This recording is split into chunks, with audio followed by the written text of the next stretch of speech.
The alien fleet encircled Earth, but humans were already behind them. The proximity alarm did not give me a warning. It gave me a verdict.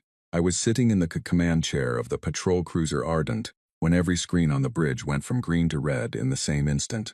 Not one by one, all of them, together. That is the kind of thing that stops your heart for exactly 1 second before your training takes over and stop feeling anything at all. Report, I said. My voice came out flat and steady. I was proud of that. Lieutenant Owen Carr was already pulling up the long-range array.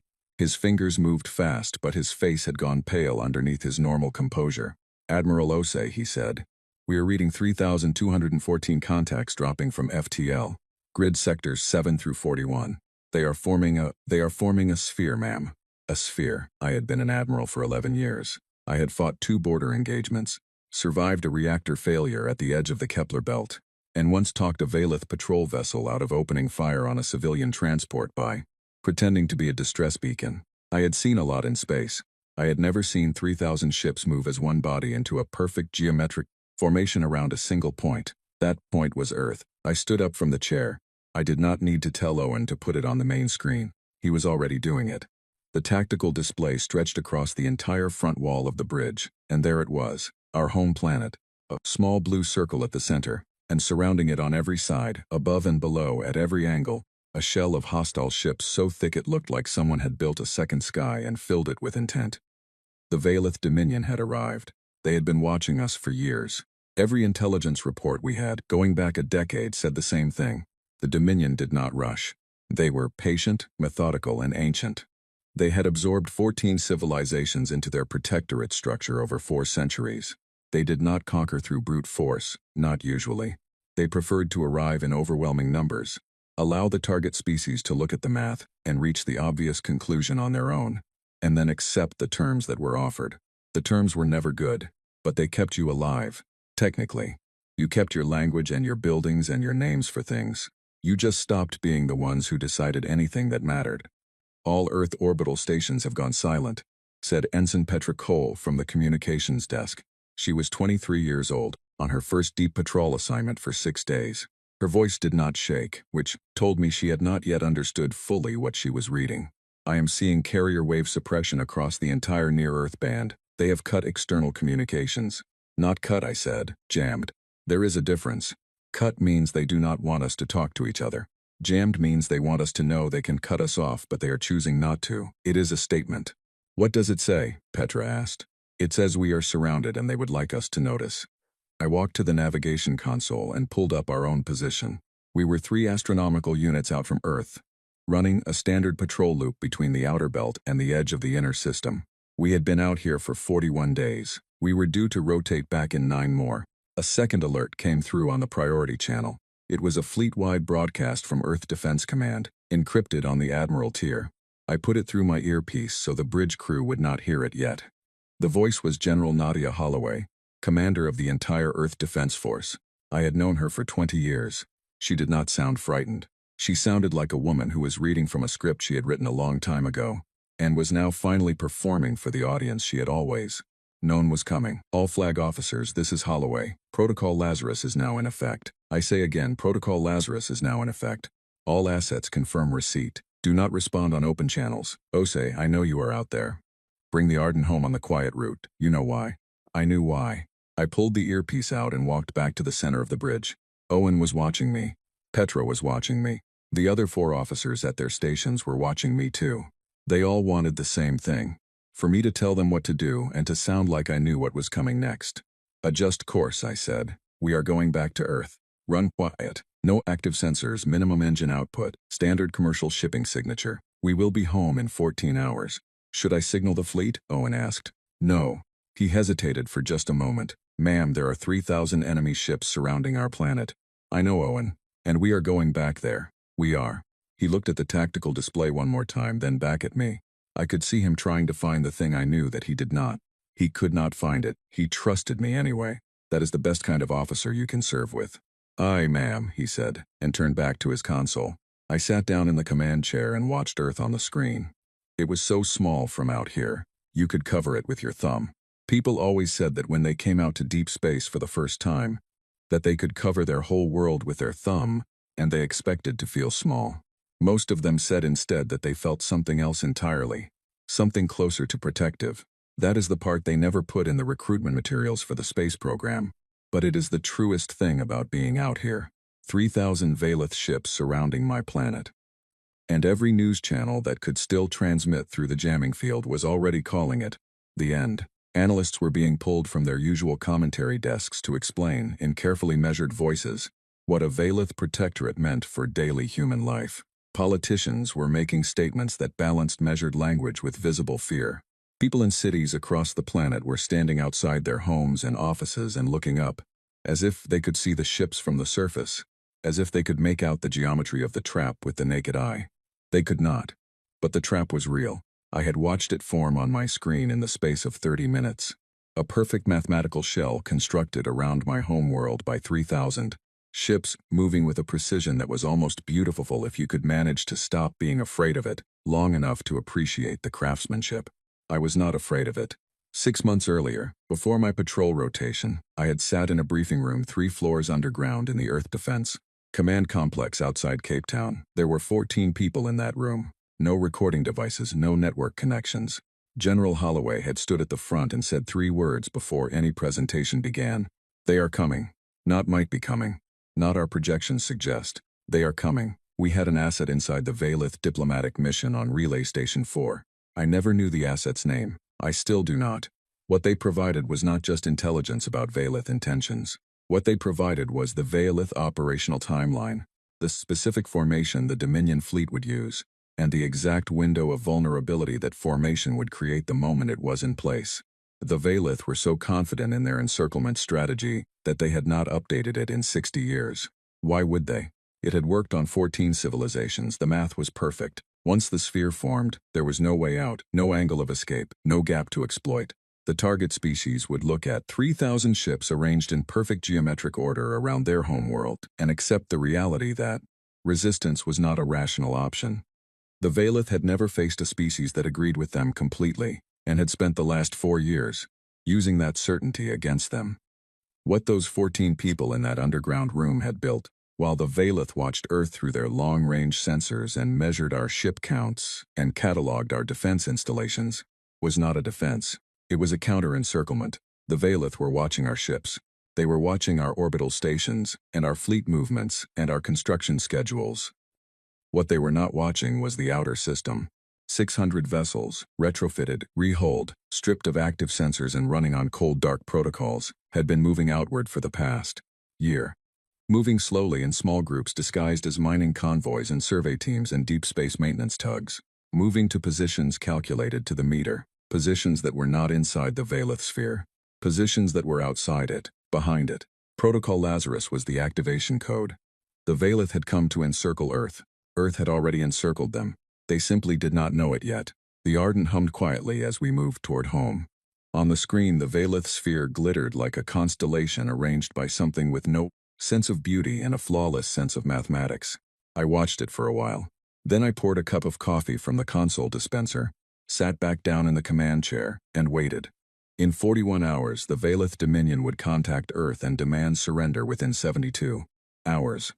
Every analyst, every reporter, every frightened person watching from their window would believe those 72 hours were counting down toward defeat. They were counting down toward something else entirely. I drank my coffee. The stars did not move. Earth grew slowly larger on the screen. Somewhere out in the dark, 600 ships held their silence in their positions and waited for the same moment I was waiting for. The Valeth had spent 2 years watching Earth.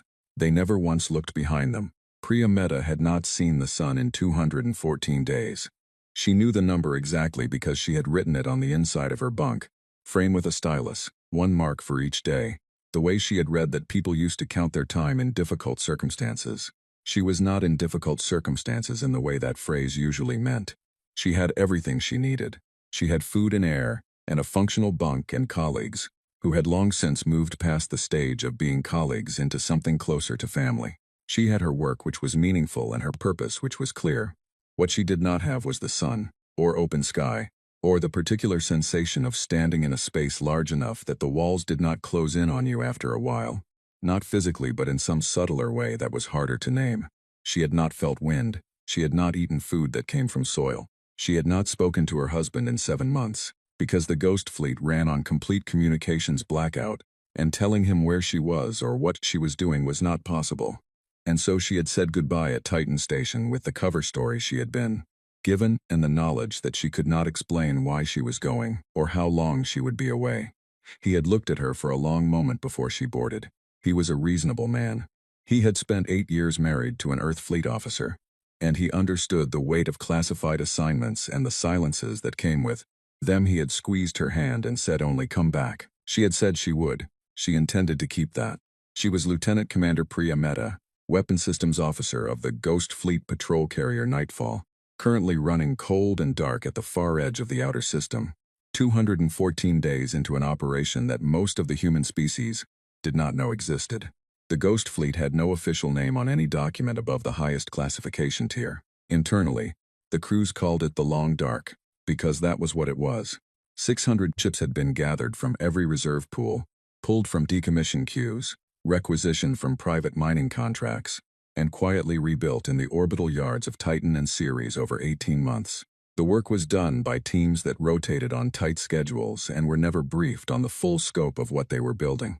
Each team saw one piece, no team saw the whole. The hull plating was the hardest part to source. The Valeth used a composite material in their stealth-grade vessels, a substance called phase shadow alloy, which absorbed and bent sensor sweeps rather than reflecting them. It was not impossible to manufacture, but it required a specific crystalline lattice that human industrial processes could not replicate quickly without generating a heat signature, visible to Valeth long-range arrays. The material they used had come from somewhere unusual. 3 years earlier, a human intelligence officer named Lewis Grant had spent 14 months embedded in the administrative staff of the Valeth diplomatic mission on Relay Station 4. Lewis was not a spy in the way that word usually travels. He was a logistics coordinator. He moved cargo manifests and reconciled supply orders and had access to the storage inventory of the mission's attached technical division. The technical division had, in one of its sealed supply bays, a small cache of phase shadow alloy panels brought along as demonstration materials for a technology exchange that had never ultimately happened. Lewis had not stolen those panels. He had adjusted their inventory classification from active demonstration material to decommissioned surplus, which caused them to be scheduled for disposal, which caused them to be moved to an outbound cargo container, which caused them to arrive at a human industrial facility on Ceres listed as inert mineral samples with no strategic value. It had taken Lewis 14 months to navigate the bureaucratic path that moved those panels without anyone noticing. He had never fired a weapon in his life. He had saved more lives that morning in the cargo manifest system than most combat officers saved in an entire career, and nobody except 14 people in a room underground in Cape Town would ever know his name or what he had done. The phase shadow alloy panels were reverse engineered within 8 months. Human engineers developed a cold formation replication process that produced no detectable heat output. 600 sets of hull plating were manufactured and installed over the following year. When the Nightfall had gone dark at the edge of the outer system, its sensor profile had disappeared from Valeth long-range arrays as completely as if it had never existed. 600 ships, gone from sight, waiting in the cold. Priya's role was weapons systems. She was responsible for 12 primary accelerator banks and 4 secondary suppression arrays on the Nightfall. She had run diagnostics on every component every 3 days for the entire 214 days, not because the components needed it that often, but because it was something to do. Doing something in the long dark was the only way to keep your mind from starting to eat itself around the edges. The crew of the Nightfall was 340 people. By the 6th month they knew each other's habits, preferences, history, and patterns so completely that conversation had become almost unnecessary. Priya could tell from the way helmsman Dan Cooper set his coffee cup down whether he had slept well or not. She could tell from the angle of Chief Engineer Faye Burton's shoulders when she walked through the engine bay whether the secondary thermal regulators were running warm. She knew that Communications Officer Neil Adler would go silent and stare at his console for exactly 5 minutes every evening at 1900 hours, which was morning back in Bristol where his daughter was waking up to go to school, because he had told her once during the 2nd month, and she had never forgotten. 340 people, silent and invisible in the dark, for 214 days, carrying the weight of a plan that most of the human species did not know existed. Captain Stuart Lowe commanded the Nightfall. He was 51 years old, A lean and quiet man with gray at his temples, who had spent the first half of his career in Earth's commercial shipping lanes, and the second half in the Defense Force's Long-Range Patrol Division. He was not a brilliant tactician in the theatrical sense. He was something more valuable in the situation they were in. He was steady. Priya had seen officers who were brilliant and unstable, and she had seen officers who were steady and unremarkable, and she had decided years ago that in a situation like the Long Dark, she would choose steady every time. Lowe had briefed the crew before departure in a hangar bay at Titan Station. He had not given them a speech. He had said, plainly and without drama, what they were going to do and why. He told them there would be hard days ahead, and that the way through hard days was the same as the way through any other kind of day, which was to do the work in front of you and trust the people beside you to do theirs. Then he told them they were free to think about it for 24 hours, and come back if they chose to, and that there would be no record of anyone who did not return, and no consequence of any kind. Every single one of them came back the next morning, all 340. On day 214, Priya was in the weapons bay running her morning diagnostic when the ship-wide alert came through on the silent channel. Not an audible alarm, not flashing lights, just a single amber pulse on every console screen, repeating 4 times, in the pattern that every officer aboard had memorized during briefing, and had been watching for every day since. The activation signal. It was embedded inside Earth's official response to the Valeth encirclement demand, which was a long and carefully worded diplomatic statement about sovereignty and peaceful negotiation. Hidden inside the data packet, in the space between the encrypted diplomatic header and the message body, was a tight beam pulse that looked like standard signal noise to any Valeth interceptor, but carried a 12-character sequence that meant one thing, and one thing only. Phase 2 begin. Priya set down her diagnostic pad and stood up. Her hands were steady. She had expected to feel something large in this moment, fear or excitement, or the strange calm soldiers sometimes described before a significant event. What she felt instead was something simpler. She felt ready. 214 days of waiting had burned through everything else. The nervousness and the doubt and the long, slow wait of the dark, the way a fire burns through the wet wood first and eventually reaches the dry center. What was left was just the work. She brought the accelerator banks online one by one, following the sequence she had rehearsed until she could have done it in complete darkness. Each bank came up clean. Every indicator showed optimal charge. The weapons systems on the Nightfall were, after 214 days of careful maintenance and obsessive diagnostic cycles, in better condition than the day they had left Titan. On the bridge, Captain Lowe was receiving position confirmation from Fleet Command.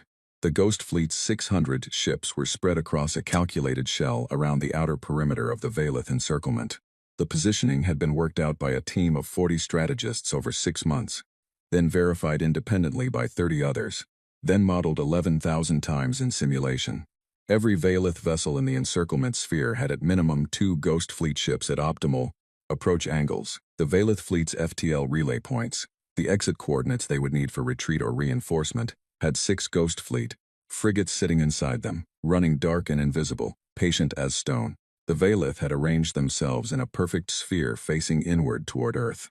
Its rear hemisphere was presented to open space, which they had reasonably assumed was empty. It was not empty. Lowe's voice came over the ship channel, clear and unhurried. All stations. We are going active. Power up on my mark. Weapons hold, I say again, weapons hold. We are not firing unless fired upon. Our purpose right now is to exist and to be visible. Let them see us. 3, 2, 1 mark. The Nightfall came alive. Priya felt it before she saw it. The hum of the power grid rising from cold dark minimum to full operational level was a sound that moved through the deck plating and into the soles of her boots and up through her whole body. And after 214 days of near silence, it was the most physical sensation she could remember experiencing. Around the ship, on every screen, sensor data began filling in, range data, position confirmations, IFF tags from the other Ghost Fleet vessels as they powered up simultaneously across their vast dark perimeter. 600 ships, all at once, all appearing on Valeth sensors at the same moment, already in position, already inside their defensive perimeter, already between them and their own route home. The Valeth sphere of 3,000 ships had, in the course of 10 seconds, become the inside of a human encirclement. Priya watched her sensor display. It was not triumph she felt. It was something quieter than triumph. Something that came from 214 days of cold and dark and patience and trust. From the memory of Lewis Grant moving cargo panels through a bureaucratic maze for 14 months. and engineers working cold formation processes at midnight on Ceres, and 340 people eating recycled food and writing marks on bunk frames and watching the stars hold still around them. It was the feeling of a thing done right.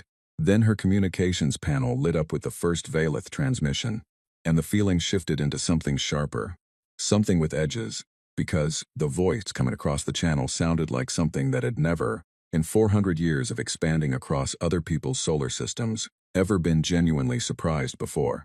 It sounded like that surprise was happening to it right now. Priya reached over and turned the volume up. We were not the trapped ones. We were the trap. Archon Soreth had commanded Valeth military operations for 31 years, and in those 31 years he had divided the universe neatly into two categories of events: those that had been anticipated, and those that had been anticipated but had not yet arrived. He did not maintain a category for things that had not been anticipated at all. That category did not need to exist. He had ensured this through decades of meticulous preparation, by never entering a strategic situation without having modeled every relevant variable from every relevant angle, until the model had no more surprises to offer. He was standing at the main tactical display of his command ship, the Valeth Dreadnought Eternal Patience, reviewing the encirclement formation for the 42nd time in 3 days. Not because he expected to find anything wrong with it, but because reviewing it again was a form of clarity, a way of reconfirming the correctness of what had been built. When Sensor Commander Vale, Thorn said something that briefly stopped Soreth's ability to process language. Thorn said, "Archon, we have contacts." Soreth turned clarify. 600 contacts. They are appearing simultaneously across our outer perimeter. Thorn's voice was being extremely careful. The kind of careful a person applies when they are worried that saying the next sentence too quickly will cause a catastrophic reaction in the person listening. They are using phase shadow hull signatures, Archon, and they are behind us, between our formation and our FTL relay coordinates. The silence that followed lasted approximately 4 seconds. Soreth walked to the sensor station himself. He looked at the display. He looked at it for a long time. His mind did not refuse the information. He was too disciplined for that. His mind accepted the information fully, processed it systematically, and then presented him with a chain of conclusions he went through one at a time. 600 human vessels had appeared simultaneously on the outer perimeter of his encirclement formation. They had been invisible to all sensor arrays until the moment they chose to be visible. They were using phase shadow hull plating, which he could confirm from the emission profile. Phase shadow alloy was Valeth proprietary technology, which meant it was no longer proprietary. The positioning of the 600 vessels was not random. It had been calculated with precision. Every ship in his encirclement had multiple human vessels at optimal weapons angles. His rearward hemisphere, which he had arranged facing open space, was now facing a second sphere built around him from the outside. His FTL relay coordinates were covered. He stepped back from the sensor station. He stood very straight, the way he always stood. His posture was a form of communication, and he was still the commanding officer of 3,000 ships regardless of what the sensor display was telling him. "Identify the vessels," he said. "Hull profiles are modified human patrol carriers and converted mining vessels. At least 60 are purpose-built warship configurations we have no prior records of. Weapon status on the human fleet. All weapons hold, Archon. They have not charged or aimed any weapon system. They are simply present. Simply present. 600 ships simply appearing from nothing behind the most powerful military formation the Dominion had assembled in 60 years, and doing nothing with it except existing." Soreth knew what that meant. In the Valeth strategic doctrine, which he had written large portions of himself, when you achieved positional superiority over a target, you did not immediately fire. You let the target understand the position. You let the mathematics speak. That was the most powerful tool in the Valeth arsenal, not the ships themselves, but the moment when the target's command structure looked at the geometry and understood that all choices had been reduced to one. The humans were using his own doctrine on him. He thought about the positioning again. 600 ships, already in place, already between his fleet and escape. They had not arrived in response to his encirclement. They had been there before he arrived. Or they had moved into position during the days since he had dropped his fleet into formation around Earth, while his jamming field suppressed the inner system sensors. No, that was not right. His jamming field covered the inner system. The outer perimeter was outside its range. He had not needed to jam the outer perimeter because he had assumed there was nothing there to jam. He had assumed there was nothing out there. For the first time in 31 years, Archon Soreth felt the specific and deeply unpleasant sensation of discovering that a foundational assumption had been wrong. Not a minor assumption. The foundational assumption of this entire operation. That the space behind his encirclement was empty. His tactical staff was watching him. All 8 of them. At their stations around the circular command deck. He could feel their attention with the same precision with which he could feel a change in air pressure. "How long have they been in position?" he asked. Thorne hesitated, which itself was an answer. Based on stellar drift analysis and the cold dark thermal residue in their engine chambers, a minimum of 40 days, Archon. Possibly longer. The decay profile in some systems suggests portions of this fleet have been stationary for over 200 days. 200 days. They had been in position for 200 days. Before his fleet had even left Valeth home space. Soreth walked to his command chair and sat down. He did not move quickly. He did not allow his face to change. He controlled what he could still control, which was his composure, because when position and initiative and assumption had all been stripped away, the last thing standing was command presence, and command presence required the face to remain steady even when the mind behind it was doing something much more complicated. He said, "Play back the human response to our encirclement demand." The broadcast played. The official diplomatic statement from Earth's Planetary Council, delivered in the formal measured tone of a government buying time. He had heard it before and dismissed it as predictable delay behavior. He listened to the whole thing this time, all 58 seconds of it, and at the 53rd second he heard it. A data sequence in the header noise, short, precise, deliberate, not diplomatic protocol, something else, a signal. The activation order for 600 dark ships had been hidden inside Earth's response to his demand. He had delivered his ultimatum. Earth had responded with a careful diplomatic statement, and buried inside that statement, invisible to every signals analyst in his fleet, was the instruction that lit up 600 cold ships across the outer system like a circuit being completed. He had delivered the message that triggered his own encirclement. Soreth sat very still. He thought about the 14 civilizations his fleet had encircled over the centuries. He thought about the clean geometric logic of the doctrine, the way it reduced every negotiation to a single predetermined outcome. The way it made resistance not merely difficult but mathematically irrational. He had built a career on the mathematics. The mathematics had never been wrong. The humans had taken his mathematics and turned them inside out.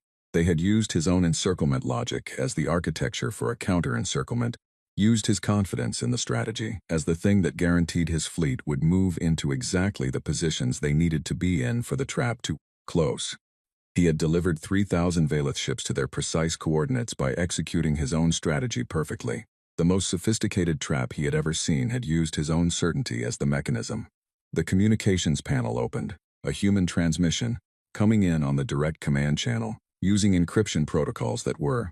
Soreth stared at the decryption header for a long moment. Valeth, command tier encryption. They were addressing him in his own secured communications standard, which meant the intelligence breach ran deeper than he had thought. Which meant a great many things about the past several years that he would need to examine very carefully at some other time. A human face appeared on his screen. A woman of middle age, close-cropped hair, dark and very steady eyes. She wore the insignia of an Earth Fleet admiral. She did not look like someone who had just achieved something remarkable. She looked like someone who was about to have a professional conversation and intended to conduct it well. "Archon Soreth," she said. "My name is Admiral Yara Osei, Earth Defense Command. I believe you have had sufficient time to review the current tactical situation. I would like to discuss terms." She was not smiling. That somehow made it more significant than a smile would have. A smile would have been triumphant, and triumphant was something he could categorize and respond to. The expression she wore was the expression of someone who had never had any doubt about this outcome, and was not particularly interested in drawing attention to it. As if this were simply the next scheduled item on an agenda written a long time ago. He looked at his tactical display one more time. 3,000 Valeth ships in a perfect sphere. 600 human ships arranged around the outside of that sphere, holding position, holding weapons, holding everything in a stillness that was. He recognized it with a cold and absolute clarity. His own doctrine reflected back at him. He straightened in his command chair. He met the Admiral's eyes. He said the only rational thing remaining. "Admiral Osei, I am listening." The screen showing Archon Soreth's face had been placed to my left, at a slight angle, so I could see it without turning from the main tactical display. I had asked for it positioned that way deliberately. I wanted to watch both at once, the face and the geometry. The face told me what he was feeling, the geometry told me what was actually true. I had learned long ago never to let what someone was feeling override what was actually true, regardless of how significant the face in question was. Soreth was composing himself. I could see it happening in real time, the controlled breathing, the deliberate neutralization of expression, the steady hands resting on the armrests of his command chair. He was working to return to the version of himself that had left Valeth home space, confident and prepared. I let him take his time. There was no advantage in rushing him. Owen was to my right, keeping the tactical feed updated. Beside him, Petra Cole was managing the secondary communications channels, which were carrying a great deal of anxious traffic from Earth's surface. The Planetary Council had been briefed on Protocol Lazarus 30 minutes ago. In a meeting I was told produced several long silences, and at least 2 requests to confirm the numbers. The public still did not know. News channels were still running encirclement coverage with words like siege and capitulation, and the end of human independence. I was planning to enjoy the moment that coverage changed, but that was for later. Archon, I said, when his face had settled back to its command expression. I want to begin by being clear about what I am not here to discuss. I am not here to discuss the terms of Earth's surrender, because Earth is not surrendering. I am not here to discuss the structure of a Valeth protectorate over human space, because human space is not becoming a Valeth protectorate. And I am not here to discuss the military situation in terms of what the Dominion can do to us from inside that formation, because I think we have both had time to understand the geometry well enough to have moved past that. Soreth said nothing. His face did not change, but something around his eyes shifted very slightly. What I am here to discuss, I continued, is a compact, a formal binding, mutually verified compact between the Valeth Dominion and the sovereign human species. I had rehearsed this part many times, not because I needed notes, but because the words had to land in a particular order, and the order mattered. First, the Valeth Dominion will formally recognize humanity as a pure sovereign species, with full rights of territorial integrity across all current human, occupied and human-claimed systems. This recognition will be registered in the Dominion's own legal architecture and broadcast through your diplomatic channels to every species within your sphere of influence. I watched Soreth's jaw work very slightly, the way a jaw works when the person controlling it is preventing a response. Second, the Dominion will guarantee unobstructed passage for human civilian and commercial vessels through all currently navigable Valeth lanes, not preferential treatment, unobstructed passage. Third, any future contact between Valeth and human interests will proceed through the established diplomatic channel structure, with a formal ambassador exchange to be arranged within 90 days of this agreement. I paused there, not for effect. I paused because the next thing needed space around it. That is all I am asking for, Archon. The silence stretched. On the tactical display, the 600 Ghost Fleet ships held their positions. Dan Cooper on the Nightfall, holding course. Neil Adler at his console. Priya Mehta at the weapons board, every component at readiness but not one weapon charging. Soreth spoke. You have 600 ships in position around my fleet. You have assets adjacent to our FTL relay coordinates. You are in a position of decisive advantage, he paused. And you are asking for passage rights and diplomatic recognition. Yes, you are not asking for reparations. You are not demanding withdrawal from current Dominion protectorates. You are not requesting military concessions. No, he studied me carefully. Why not? This was the question I had been waiting for. It was the right question, and I respected him for reaching it. Because I do not want your worlds, I said. I want you to stop wanting ours. Those are different things, and the difference matters. A species that takes everything it can from a position of advantage creates something that lasts for generations and produces the next conflict. I am not interested in the next conflict. I am interested in there not being one. I held his gaze. The Valeth have been expanding for 4 centuries. In that time you have built something significant. I have no interest in dismantling it. I have an interest in making sure what you have built does not continue to expand in our direction. You anticipated this encirclement, he said. We did. How long ago? Long enough to prepare. The phase shadow alloy, our technology. Adapted from your technology, yes. Your materials were the starting point. Our engineers spent 8 months building a cold formation replication process. Lewis Grant spent 14 months creating the access pathway. I kept his eyes. I will not give you his real name, but I want you to know he exists. The kind of patient work he did deserves to be acknowledged somewhere, even if only between you and me in this conversation. Something moved across Soreth's face at the name, not anger. Something more complicated. Something closer to recognition. The recognition of an adversary's patience, which is one of the few things that can produce genuine respect, even in the middle of a situation like this.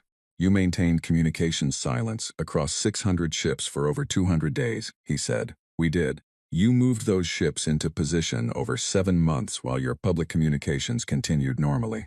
Your news channels ran standard programming. Your shipping lanes continued operating. You gave us no visible indication. We gave you exactly as much indication as you gave the 14 civilizations before us, I said. None. Another silence. Longer this time.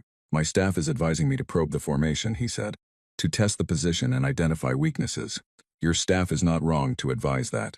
It is a reasonable tactical consideration. I let a moment pass. I would like to share something with you first. I nodded to Owen, who sent the data package across the command channel. 6 sensor feeds, each showing a different location. The 6 Valith Home System FTL relay stations, each with a human stealth frigate sitting inside its operational range. The frigates had lit their running lights, which was the signal we had arranged. They were visible. They were close. They were doing nothing except being exactly where they were. Soreth looked at the feeds for a long time. They are not targeting our relay infrastructure, he said. No, they are demonstrating that they can. There is a difference. Yes, I said. A very significant one. The same difference I described earlier, between a species that can hurt you and one that wants to. We can. We do not want to. What we want is for the mathematics of the current situation to speak clearly enough that we do not need to want to. He was quiet for what felt like a full minute. On my tactical display nothing moved. 600 Ghost Fleet ships. 3,000 Valith ships inside their perimeter. Earth below, blue and ordinary, carrying 8 billion people who did not yet know that the most important conversation in human history was happening above their heads. Soreth said, if I agree to the compact, then your fleet returns to Valith space undamaged. Your crews go home. Your relay infrastructure remains intact. The compact is ratified through standard Dominion legal procedure, carrying the full weight of Dominion institutional authority, and 600 human ships that your government did not know existed continue to not exist officially for as long as the compact holds. You will keep the Ghost Fleet. We will keep the capability, yes, as insurance. As the reason the compact holds, I did not soften that. I am not asking you to trust humanity, Archon. I am asking you to sign a compact backed by sufficient demonstrated capability that trust is not required. That is how your Dominion has operated for 400 years. I am proposing we formalize the same structure between us, with the roles adjusted. He looked at me for another long moment. Then slowly and clearly he said, draft the compact language and transmit it to my staff for review. I kept my face exactly as it was. We will transmit within the hour. The channel closed. The bridge was very quiet. Owen was watching me with an expression I could not fully read. Petra Cole was looking at the main display with the expression of someone who has just witnessed something they will spend a long time thinking about. I stood and walked to the viewport. Earth hung in the dark below, the same quiet blue it had always been. 8 billion people moving through their morning and their afternoon and their evening, not yet knowing what had just shifted above them. I thought about Lewis Grant, 14 months in a cargo manifest system. I thought about Priya Mehta, and 340 people, and 214 days of silence. I thought about the engineers on Ceres working at midnight, and the asset whose name I would never know. The most powerful thing humanity had built in 4 years was not on any ship. It was the decision, made quietly by a very large number of people, to be patient enough and disciplined enough and steady enough to let the other side's certainty become the foundation of its own trap. Ma'am, said Owen, the Planetary Council is asking for a status update. Tell them the situation is stable, I said. Tell them negotiations are proceeding and we will brief fully in 4 hours. And the news networks? They are still running encirclement coverage. I watched Earth for another moment. Let them run it a little longer, I said. The story is better if they get to the end themselves. The compact was ratified on a Tuesday. Not through a ceremony with cameras and handshakes in a grand hall. Through a data transmission that moved quietly through standard diplomatic channels, authenticated by 17 layers of cryptographic verification, registered simultaneously in the Valith Dominion's own legal archive and in the Earth Planetary Council's treaty database. The actual document was 9 pages long. It said 3 things. You are sovereign, we will not obstruct your movement, and we will talk before we act. 9 pages, 400 years of Dominion expansion, and the document that drew the first firm line across its path was 9 pages long, written in language simple enough, that a first-year law student could read it without help. I was in the debrief room at Earth Defense Command when the confirmation came through. Nadia Holloway was there. Owen was there. Petra Cole was there, which I had specifically requested, because she had been on the bridge when the Valeth fleet appeared. And she had been on the bridge when the compact was agreed, and I thought it was important for her to see the whole arc of the thing from beginning to end.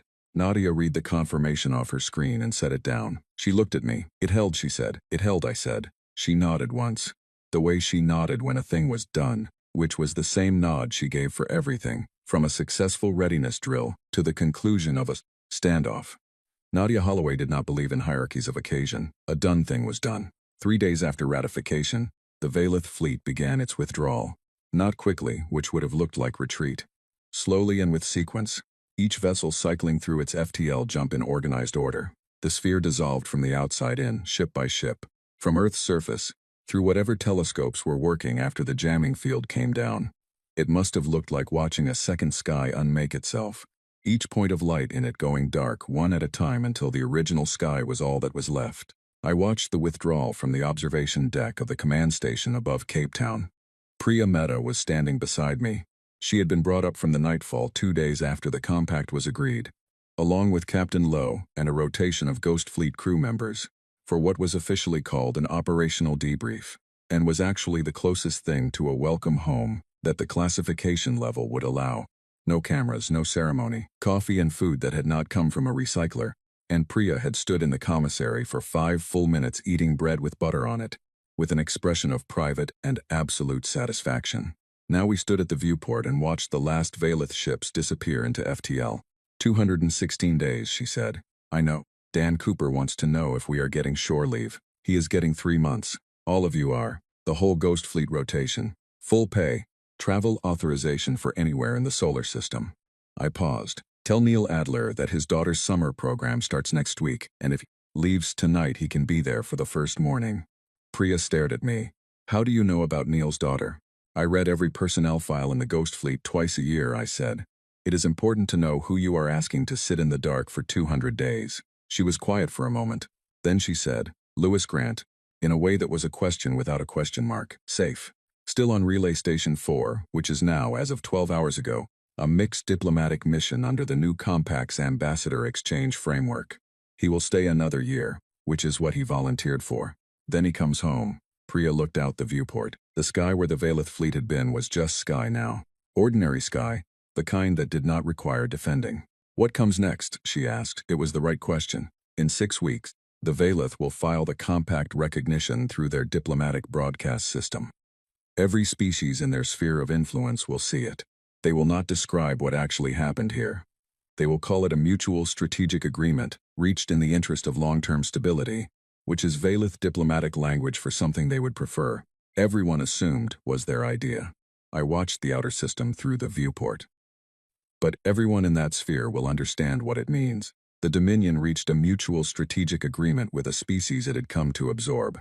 That has not happened before.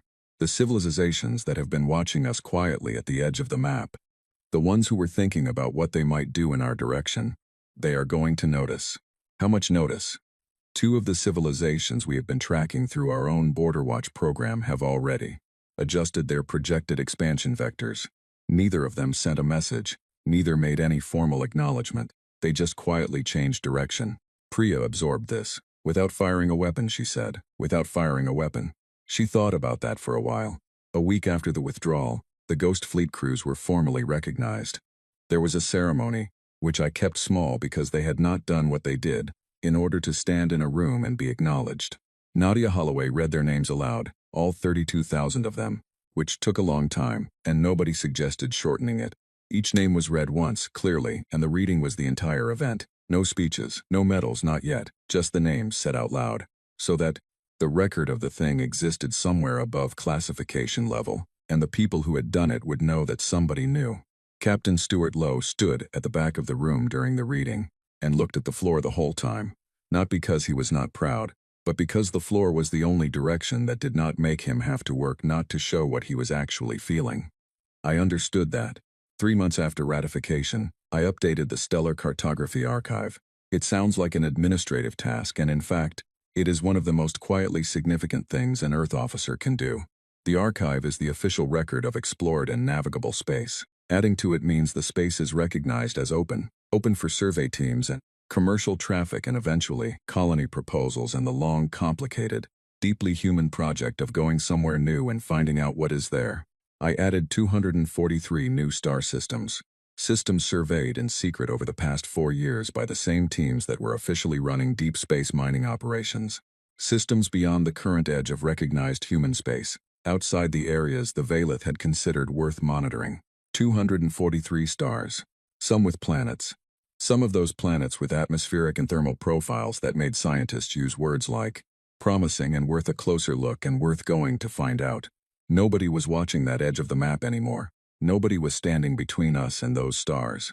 I sat in my office the evening I submitted the cartography update and looked at the new star chart on my wall screen. 243 points of light that had not been on the human map before today.